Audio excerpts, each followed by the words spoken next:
اللہ پاک نے جو شرط لگائی ہے، فرمایا لو ان اہل القری آمنوا واتقوا، اگر یہ بستیوں کے رہنے والے لوگ ایمان لائیں اور اللہ کا ڈر اختیار کریں، تقوی اختیار کریں، لفتحنا علیہم برکات من السماء والارض، تو یقیناً ہم ان کے لیے زمین اور آسمان کی برکتوں کے دروازے کھول دیں گے۔ اور میں آسمان کی برکتیں یہ ہوگی کہ پانی آسمان سے وقت کے مطابق آئے گا،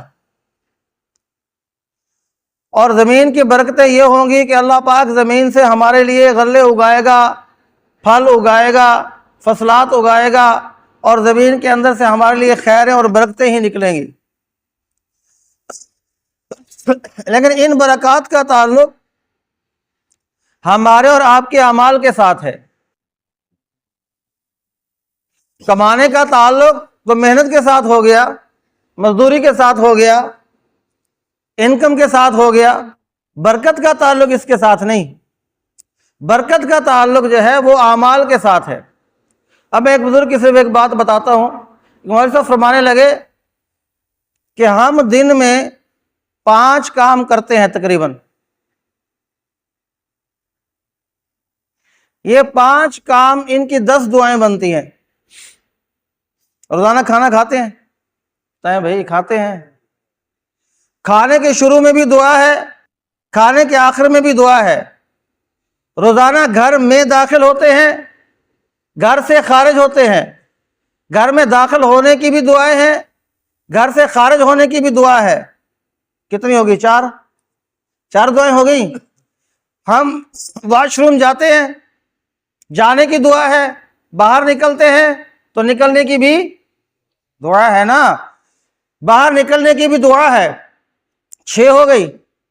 ہم روزانہ سوتے ہیں تو سونے کی بھی دعا ہے، ہم جاگتے ہیں تو جاگنے کی بھی دعا ہے، ہم روزانہ مسجد میں آتے ہیں تو مسجد میں داخل ہونے کی بھی اور مسجد سے خارج ہونے کی بھی، یہ 10 دعائیں بنتی ہے۔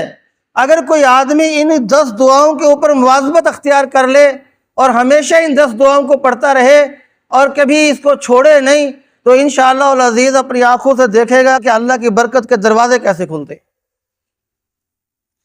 لیکن یہ اس کے لیے ہے جو ان کو جو اختیار کرے گا۔ دوائی بہترین ہو، لیکن اگر آدمی طاق میں رکھ دے اور لاگ لگا دے اور کہے بڑی بہترین دوائی میرے پاس ہے، اگر کھائے گا نہیں تو فائدہ بھی، بولو بھائی فائدہ بھی، فائدہ کسے ہوگا؟ جو کھائے گا، جو کھائے گا فائدہ اسے ہوگا۔ تو برکت کا تعلق ہمارے اعمال کے ساتھ ہے۔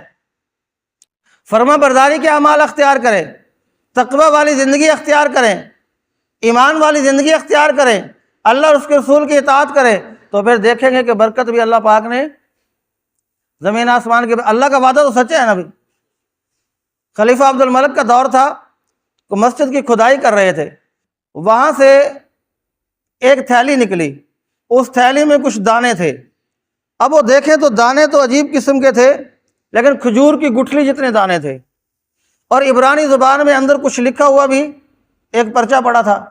عبرانی زبان کے کسی جاننے والے کو بلایا گیا، جب اس سے پوچھا بھی دکھاؤ، پڑھ کے سناؤ یہ ہے کیا، تو اس نے پڑھا، اس نے کہا یہ لکھا ہوا ہے کہ یہ گندم کے دانے ہیں، کھجور کی گٹھلی جتنے، یہ گندم کے دانے ہیں، اور یہ اس وقت کا دانہ ہے جب زمین پہ عدل ہوتا تھا۔ یعنی جب اللہ نے برکت دے رکھی تھی تو اس وقت میں اللہ تبارک و تعالیٰ کی طرف سے ہر چیز میں اضافہ ہی تھا، برکت ہی تھی ہر چیز میں۔ اب ماشاءاللہ ہمارا دور آیا ہے تو اس میں ہم دیکھ رہے ہیں جو حال ہو رہا ہے وہ ہمارے سامنے ہی ہے نا۔ لیکن انفرادی اعتبار سے اگر اختیار کریں گے تو انشاءاللہ اللہ ساری امت میں جاری فرمائیں گے۔ لیکن ہم اپنی ذاتی طور پہ تو برکت چاہتے ہیں نا، تو ہم بھی ان 10 دعاؤں پر مواظبت اختیار کر سکتے ہیں نا، کر سکتے ہیں نا۔ اچھا یہ 10 دعائیں یاد کرنے میں بھی کوئی وقت ہے؟ بالکل آسان ہے، مختصر ہے۔ مسنون دعائیں والی کتاب لے لیں، اس کے اندر یہ ساری دعائیں موجود ہیں۔ اس کے علاوہ بھی یاد کرنی ہے، لیکن یہ 5 کام تو ہم روزانہ کرتے ہیں، ان کی یہ 10 دعائیں اول اور آخر کی بنتی ہیں، تو ان کو تو ہم اختیار کریں تاکہ اللہ تعالی ہمیں برکت عطا فرمائے۔